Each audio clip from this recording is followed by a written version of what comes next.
It's Monday, which I think should be the most exciting, best day of the week. Forget Fridays. Mondays are where it's at. We get to start over. We get to make this week however we want to make it. I don't know. Maybe I'm just a freak. I hope everyone had a great weekend. It was beautiful weather. I got to hike. I hope you got to get outside too. Today, we're talking about the microbiome, which I just think is a really interesting field because there's so much about it. Even though we know how important it is, there's so much about it that's still yet to be discovered. So it's kind of exciting to follow the research on it. And I still think because it's relatively new, a lot of us still don't understand it, or still don't know why it's important, or still don't know what we need to do to make sure that we have good gut health and a good microbiome. So I think it's a pretty cool topic, and I'm going to try and carry it through the rest of the week. This week, we'll see how that goes. Kind of a one topic per week situation, so we can dive a little deeper. So what is the microbiome? We have mostly bacteria, but organisms inside of our body, trillions of them. And the bacterial cells outnumber our human cells 10 to 1. So we're mostly bacteria. We're more bacteria than human, which is kind of crazy when you think about it. And when I listen to doctors lecture on this topic, they'll say that when they were in medical school, which I don't know when that was, but they were taught that the bacteria in the gut was bad, that it was bad for you. And now we know that the exact opposite is true. There are so many things that the bacteria in our gut break down that we need, that we use, so we rely on them to help us, to help our immune system, to help our whole body function. So they're very, very important, and it's important that we keep them healthy.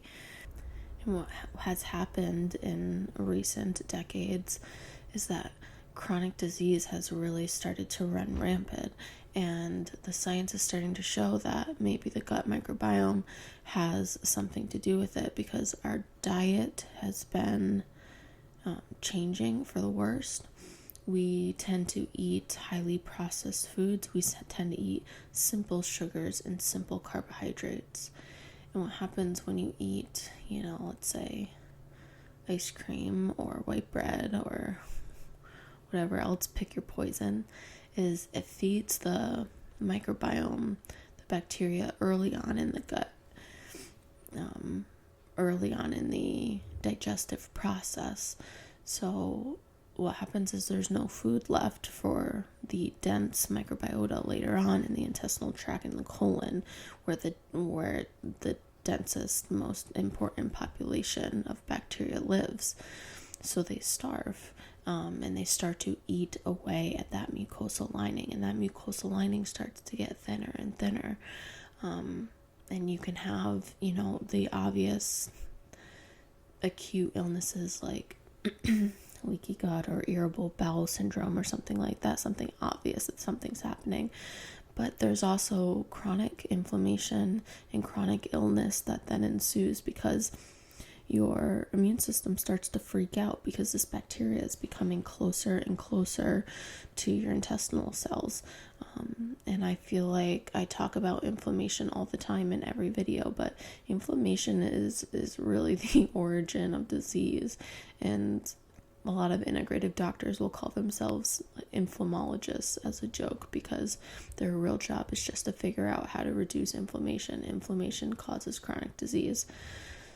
So when you have those bacteria cells eating away at the mucosal lining because they have no food, getting closer to the intestinal cells, your immune system's freaking out, and you're getting autoimmune disorders, digestive issues, all sorts of problems. So what can we do to combat this? There's a lot of things that we can do, but it really starts with the diet. and feeding that dense microbiota the things that it wants, which is fibrous, complex carbohydrates. And that's, in green leafy vegetables, avocados, berries.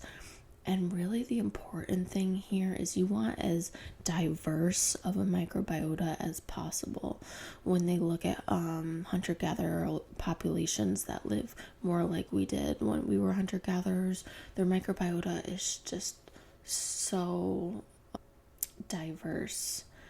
And that's because they eat a variety of vegetables. They eat hundreds of different types of vegetables every week, whereas we might be eating 10 to 20. I don't know, think about it, how many different types of vegetables do you eat? And that microbiota feeds off fiber. And the thing is, there are so many different types of fiber that we haven't even identified them all. So we really don't know what particular species of bacteria need to thrive. So it's really important that we just get a variety of foods and eat all sorts of different kinds of things. You can't really just take Metamucil and call it a day and it's fiber, we're getting our fiber in. No, our bacteria thrive off so many different things. And why is this important?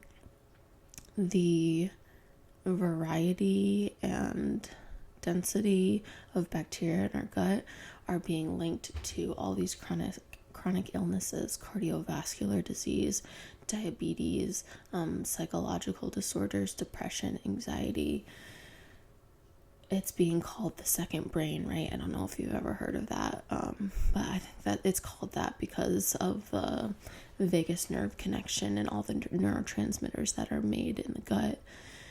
But it's, I think, a really important place to start if we want to start turning around this train of just chronic illness and chronic disease and a decline.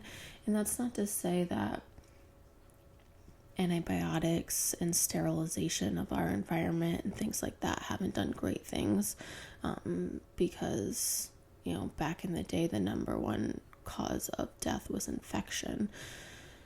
So it's important, you don't want to lick your subway seats in the New York City subway, but if your kid is playing with a family dog, it might not be that important to ask them to wash their hands before a meal.